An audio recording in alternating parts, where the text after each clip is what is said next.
అంతేకాదు ఆయన కలకాలం పాటు ఆ రచన నిలబడేలా ఎందుకు రచించాడు, ఎందుకు నిలబడింది అంటే ఇవాళ ఆనకట్టలు కడుతున్నారు, వాటి గురించి దెబ్బలాట్లు కూడా ఆడుకుంటున్నారు. జల విద్యుత్ ప్రాజెక్టులు, ఆ పైన ఏదో ట్రైబ్యునల్స్ రకరకాల, అందులో వీళ్ళు వాళ్ళు హోరా హోరీ కచా కచి ముష్టా ముష్టి బాగా బాగి ఇక ఎంత చేయాలో అంతా చేస్తున్నారు. మొత్తం మీద నీళ్ళు అయితే ప్రజలకు అందట్లేదు. ఈ ఆనకట్టలు కట్టడాన్ని గురించి అయోధ్యకాండలో రామచంద్రమూర్తి భరతుడితో చెబుతాడు. ఎలాంటి ప్రణాళికలు ఉండాలి, అసలు రాజు అయినవాడు ఎలా పరిపాలించాలి, ప్రణాళిక ఎలా వేసుకోవాలి, ఆనకట్టలు సహా అన్నీ ఎలా కట్టాలి. కశ్చిదర్థం వినిశ్చిత్య లఘుమూలం మహోదయం, కశ్చిదర్థం వినిశ్చిత్య లఘుమూలం మహోదయం, క్షిప్రమారభసే కర్మ న దీర్ఘయసి రాఘవ, క్షిప్రమారభసే కర్మ న దీర్ఘయసి రాఘవ. కశ్చిదర్థం వినిశ్చిత్య లఘుమూలం మహోదయం. ఎప్పుడు ఆనకట్టలు కట్టాలన్నా, ఏ పని చేయాలన్నా రాష్ట్ర ప్రభుత్వమైనా కేంద్ర ప్రభుత్వమైనా ముందు డబ్బు ఉందా లేదా చూసుకోవాలి. ప్రపంచ బ్యాంక్ అప్పు తీసుకుందామని కొందరు, ఏదో బ్యాంక్ దగ్గర అప్పు తీసేసుకుందామని కొందరు, లేకపోతే ప్రజల దగ్గర బాండ్స్ రూపంలో లాగేసి ఎగ్గొట్టేద్దామని కొందరు, లేకపోతే దేవుడి సొమ్ము ఏమైనా దొరుకుతుందేమో అని చూసేవాళ్ళు కొందరు. ఉండకూడదు అలా, అది పద్ధతి కాదు. అసలు నీ దగ్గర ప్రభుత్వం వసూలు చేసిన డబ్బు ఉందా, లేనప్పుడు ఎక్కడి నుంచి కడతా, ఊరికే ఎందుకు వాగ్దానాలు. ఇవాళ ఎన్ని వాగ్దానాలు చేస్తున్నారో అన్నీ తెలుసు. ఉప ఎన్నికలకు కూడా బ్రహ్మాండమైన వాగ్దానాలు చేస్తున్నారు. ఎక్కడి నుంచి తెస్తారో తెలియదు, ఎలా తీరుస్తారో తెలియదు. ఇవన్నీ ప్రజలు మోసపోతున్నారు. కశ్చిత్ అర్థం వినిశ్చిత్య, ముందు డబ్బు ఉందో లేదో చూసుకో, లేదా ఎందుకు చేస్తున్నావు వాగ్దానాలు. నేను చేయలేనని చెప్పచ్చు కదా. చేయలేనని చెప్పడానికి ఒకటే కాదు, చేయలేనంటే ఓట్లు పడకపోతే మనం అధికారంలోకి రావు, రాకపోతే ఇలా ఆలోచించాలి మనిషి. రాకపోతే ఏమైంది, అక్కడ స్వార్థం తెలిసిపోతుందా. అలా అంటే ఎలాగండి, నేను రావాలండి మరంటే ఆ స్వార్థం అన్నిటికీ మూలం. నేను పదవిలో ఉండకపోయినా పర్వాలేదు, రామచంద్రమూర్తిలా వనవాసం చేసినా పర్వాలేదు అనుకుంటే రాజ్యం బాగుంటుంది. రాజకీయం అలా మారాలి. త్యాగం రాజకీయానికి మూలం, స్వార్థం కాదు. ఇవాళ త్యాగమేమో పావలా, స్వార్థమేమో పావలా, భోగమేమో పావలా. పావలా కూడా కాదు, 10 పైసలు త్యాగం, 90 పైసలు భోగం. ఈ త్యాగం కూడా ఎందుకంటే ముందు భోగం ఎంత వస్తుందో లెక్కేసుకుని, అంత వస్తుందా ఖాయమైనా మనకి పదవి ఇస్తారంటే మరి లేకపోతే చూసుకో, మరి బోర్డు ఖర్చు అయిపోతుంది, ఇది ముందు లెక్కేసుకోవాలి. ఇవన్నీ తెలియవు వాల్మీకి రాముడికిను. అందుకని ముందు అర్థం వినిశ్చిత్య, డబ్బు ఉందో లేదో చూసుకో. అది కూడా లఘుమూలం మహోదయం, తక్కువ పెట్టుబడి పెట్టాలి, ఎక్కువ ప్రయోజనం కలగాలి. వేల కోట్లు అయిపోవడం, చివరికి వచ్చే నీళ్ళేమో చెంబుడు నీళ్ళు రావడం, వాటికి 100 తగ్గాదాలు. లఘుమూలం మహోదయం. అంతేకాదు క్షిప్రమారభసే కర్మ, ఇవాళ ఇంకా బాగా నేర్చుకోవాల్సిన విషయం ఇది. వెంటనే పని మొదలు పెట్టాలి.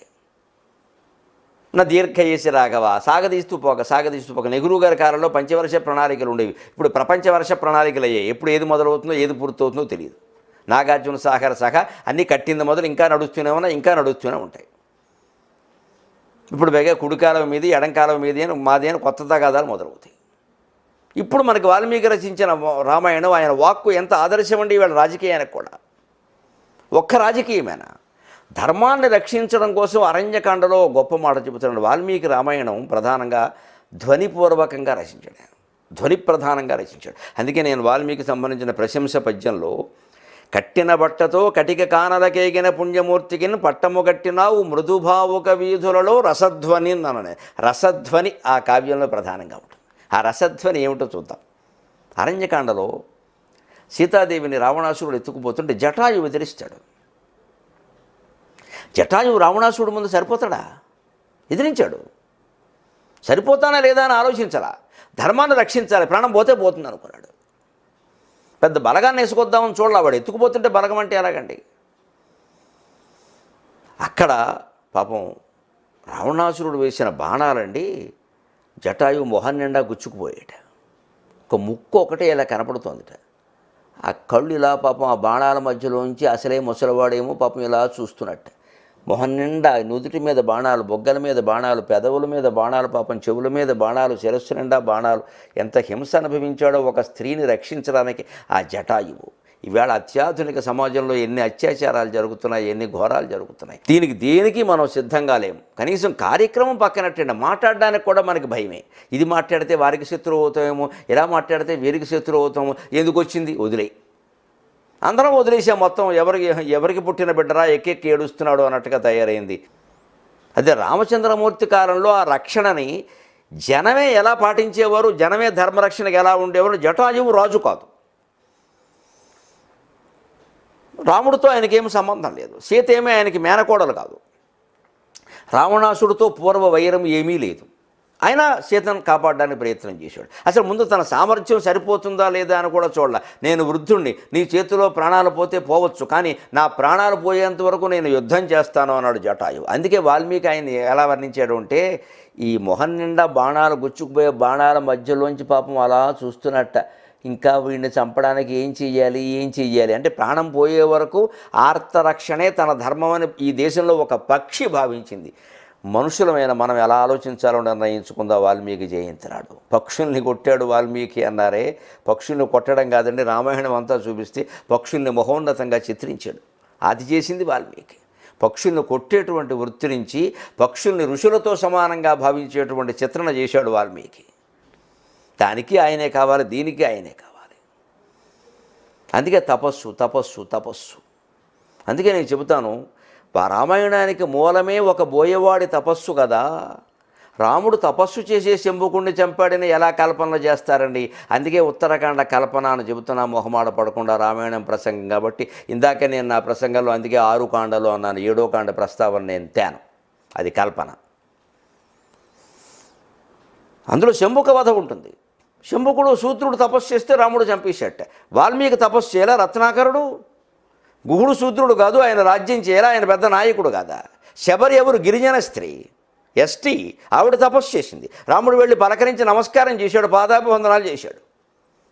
ఎవరు తపస్సులు, ఏ వర్గం వారి యొక్క తపస్సులు, ముఖ్యంగా గిరిజన హరిజన వర్గాల వారు ఎవరివి, అలాగే ఈ బోయవాళ్ళవి ఎవరి తపస్సులు భంగం చేయకుండా ప్రోత్సహించి వారి చేతే కావ్యాలు రాయించుకుని తన చరిత్రను నిర్మాణం చేసుకున్న రామచంద్రమూర్తి శూద్రుని తపస్సు చేస్తే కత్తిపెట్టి ఖండిస్తాడా? కల్పిత కథలండి ఇవన్నీ. రకరకాల కులాభిమానాలు అన్నీ పెచ్చుమీరిపోయిన తర్వాత అనేక రకాలుగా పుట్టించుకున్న వ్యవహారాలు అవన్నీ జనప్రచారంలో ఉండి ఎవరో సంస్కృతంలో కావ్యాలకు ఎక్కించారు. ఉత్తరాఖండ అయిపోయింది, కానీ రామాయణం 6 కాండలే. విశ్వనాథ సత్యనారాయణ గారు సహా తెలుగులో అనువాదం చేసిన వాళ్ళందరూ 6 కాండలే అనువాదం చేశారు. భారతంలో రామాయణం ఉంటుంది, అది కూడా 6 కాండలే ఉంది. 7వ కాండ ఎవరు ప్రసక్తి తీసుకురాలి. ప్రాచీన కవులు ఎవరు దాన్ని పట్టించుకోలేదు అసలు. అందుకని అది కొంచెం అప్రస్తుతమైన సందర్భం కాబట్టి చూద్దాం. రామాయణానికే మూలం తపస్సు, అది కూడా ఒక బోయవాడి తపస్సు. ఆ తపస్సే ఇన్ని రకాల సౌఖ్యాలను, ఇన్ని రకాల కావ్యాలను సృష్టించింది, ఇన్ని రకాల ధర్మాలను రక్షించింది. అందుకే ఆ తపోమయమైన కావ్యంలో పక్షిని ఎలా వర్ణించాడో చూడండి. నిండా బాణాలు గొచ్చుకుపోయి ఉంటే ఆ బాణాల మధ్యలో చూస్తున్న జటాయువు ఎలా ఉన్నాడు అంటే, కులాయముపసంప్రాప్తక పక్షీవ ప్రభభౌ తదా అంటాడు వాల్మీకి అరణ్యకాండలో ఆశ్చర్యకరంగా. కులాయం ఉపసంప్రాప్త పక్షీవ ప్రభభౌ తదా. అప్పుడు ఆ జటాయువు బాణాలు నిండా గుచ్చుకుపోతే ఆ మొహంలో ఆ బాణాల మధ్యలోంచి ఆ కుచ్చులు, బాణపు కుచ్చులు కనపడుతూ ఉంటాయి కదా పాపం. ములుకులేమో లోపల దిగాయి, కుచ్చులు బయటికి కనపడుతున్నాయి. ఆ బాణపు కుచ్చుల మధ్యలోంచి జటాయువు మొహం ఎలా ఉందంటే, తన గూట్లో తాను ఉన్న పక్షిలా ఉన్నాడు అన్నాడు. తన గూట్లో తాను ఉండడం ఏంటండి? ఎవరైనా తన గూట్లో ఉంటే సురక్షితంగా ఉంటారు. గాయాలతో మొత్తం మొహం నిండా బాణాలు గుచ్చుకున్నవాడు తన గూట్లో తానున్న పక్షిలా ఉన్నాడు అనడంలో వాల్మీకి కావ్యంలో ధ్వని ఏమిటండి? ఇతరుల కోసం ప్రాణత్యాగానికి సిద్ధపడితే నీ గూట్లో ఉన్నంత సుఖంగా నువ్వు ఉంటావు. ధర్మో రక్షతి రక్షిత, ధర్మో రక్షతి రక్షిత. అది వాల్మీకి సందేశం. యుద్ధం చేయడం అంటే భయపడకండి, ధర్మం కోసం యుద్ధం చేయండి. సొంత ఆస్తుల కోసం, పరువు ప్రతిష్టల కోసం కాదు, ధర్మం కోసం యుద్ధం చేయండి. మన ధర్మాన్ని మనం కాపాడుకోవడం కోసం చేయాలి. మనం అపనందల పాలైతే అపనందల నుంచి బయటపడడం కోసం యుద్ధం చేయాలి. మనం ఏమిటో తెలియజేయాలి. మన ఆస్తి ఎవరైనా కాజేసినా మనం యుద్ధం చేయొచ్చు. మన ఆస్తి కోసం మనం చేసేస్తామండి. దేశాన్ని ఎవరు కాజేసినా మనం ఏం పట్టించుకోం. అరుణాచల్ ప్రదేశ్ మింగేస్తున్నాడు చైనా వాడు, పాకిస్తాన్ వాడు ఇదివరకే మింగేశారు. దాని గురించి ప్రధానమంత్రి పడాల్సిందే, మనమేం పడం. పైగా యుద్ధం వస్తే యుద్ధం అవసరమా అని మాట్లాడతాం. అవసరమో కాదో రామాయణం చదివితే తెలుస్తుంది. మన దేశమంతో దేశమంతే అని భావించాలి. అలా భావించాడు కాబట్టి జటాయువు పోరాడాడు. అలా సీతాదేవికి జటాయువు చనిపోవడానికి కూడా సిద్ధపడి సాయం చేశాడు. చనిపోయాడు. నిజంగా రాముడికి దర్శనం కోసం ఉన్నట్టు రాముడు రాగానే ప్రాణం వదిలేశాడు. చనిపోయినట్టే, ప్రాణత్యాగం చేసినట్టే జటాయువు, సందేహమేముంది. అందుకే రాముడు తండ్రికి కూడా కర్మ చేసే అవకాశం లేనివాడు జటాయువుకి 10 రోజుల పాటు కర్మకాండ నిర్వర్తించాడు. పక్షికి కూడా మృతదేహానికి కర్మకాండ చేశాడు భగవంతుడు. రాముడు మానవుడుగా పుట్టిన రాముడు మనం గ్రహించాలి. అనాథ ప్రేత సంస్కారం అశ్వమేధ సమం విదుహు అన్నారు.